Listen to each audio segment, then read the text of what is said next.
All right, gunfire ringing out across the border once again. The Texas Department of Public Safety says suspected cartel members were taunting Texas National Guard soldiers by firing shots over the border in Roma, Texas. That's right, and Lawrence Jones was on the ground with Texas officials, getting a firsthand look at the crisis and the constant threat our border agents face. And he's here now, Lawrence Jones, with us to discuss. Good morning, fam. Good morning. Great to see you. Good How you doing? It was rough out there when it comes to what these National Guardsmen are dealing with, as well as the troopers on the ground. What you saw in that video is essentially, so we can't confirm that they're a part of the cartel. We just know that the cartel works with these people. That put it simply. They were taunting, this was about a week ago, where they were taunting the National Guardsmen. Yesterday, around noon, they fired off 2 shots at the National Guard. So the governor has the Texas Rangers investigating this situation. When I talk to my sources, they put it very simply. During the Trump administration, they were going on the offense, really going after the cartel. They made some headway. Of course, the drugs were still pouring in, but the cartels were in a defensive posture.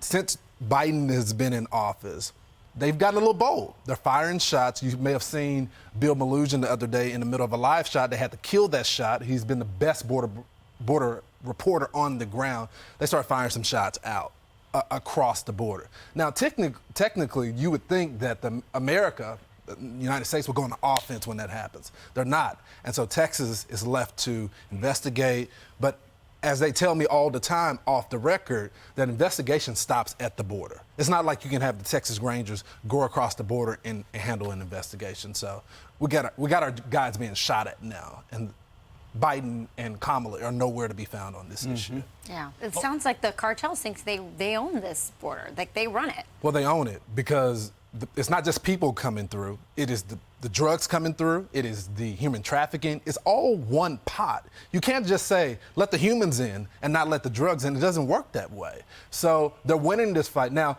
I talked to the general. He's the guy that's over Operation Lone Star. He does say they're going to send more men in.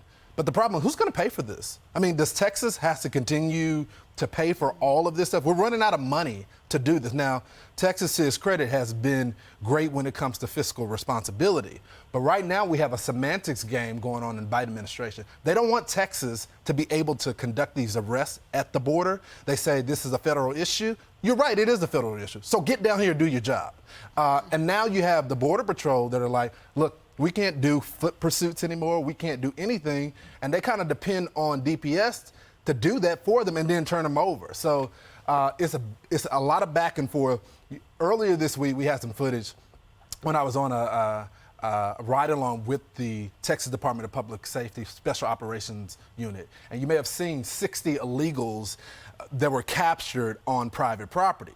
So the guy calls Texas DPS. He says, look, come out here on the scene, arrest these guys. Border Patrols runs to go get these guys. And they say, well, essentially, off the record, we've been getting a lot of flack from the administration because Texas is essentially making us look bad. They can just simply do their job. And again, to the Border Patrol's credit, they want to be able to do their job. The Biden administration is not allowing them to do that. And so instead, you've got Texas authorities finding almost a loophole so they can arrest people for trespassing inside the law on private property. That's exactly, which is a misdemeanor, essentially. It's a misdemeanor, which means they go to jail. But they can't, once they have their hearings and everything, they can't pay their bail, so they end up staying behind bars. After they have done their time in Texas, then they turn them over to Border Patrol. They deport them, and these people just come back. Tell me about these Texas DPS forces. Who are these guys? What is this force like? How big is it? Yeah. What is their training? Yeah, so you have regular troopers that essentially are highway patrolmen. They're doing traffic tickets and things. And then you have Texas Department of Public Safety Special Operations Unit, which is essentially the SWAT team, that are conducting searches when it comes to the trains because they hide in the trains on private property. But they didn't sign up for this type of job. They are being placed in this situation. Now, they're willing to do it, but when I talk with the folks that are on the ground, they tell me this, and this is why they're frustrated. The people that they're catching coming across, they are being very clear that the president said that they can come. And you see a grown man yesterday break down when I asked him, how long has it been since you had water and food? It's been days. That guy's in the hospital now.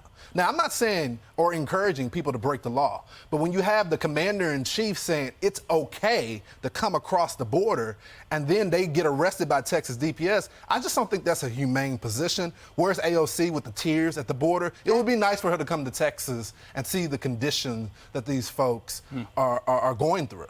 Yeah, or those little girls, 4 and 6 years old, all by themselves in the desert with a little note and an address for their aunt's house somewhere in the United States. And Border Patrol found them, thank God, and not some pedophile or some evil cartel who would put them into sex trafficking. Yep. I mean, this is some really terrible stuff. Shame on AOC for not being in Texas. When she showed up for, when the electricity went out, was at the during the Trump administration outside of detention centers crying. Where is she now? That's exactly Where is she right. now? It's all The last bogus. thing I'll say on this, and people are wondering how Texas has the manpower to be able to do this. Texas just had its largest police class, for the Texas State Troopers. All over the country, you see the demonization of police. And I feel like you always have to preface them. We should stop doing it. Everybody knows there's bad actors involved in it, but if you don't say that, then they just slam you.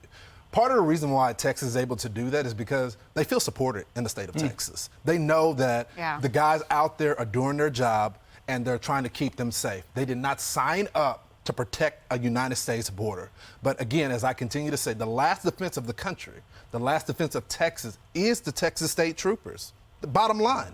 And they didn't sign up for it. It is a federal issue, but they don't want to do it. Their job. Well, it's Nice up work. to Texas to save us. That's exactly I love right. it. Nice work, Lawrence, Lawrence. great work. Thanks, guys. Great work. Appreciate everything you're doing.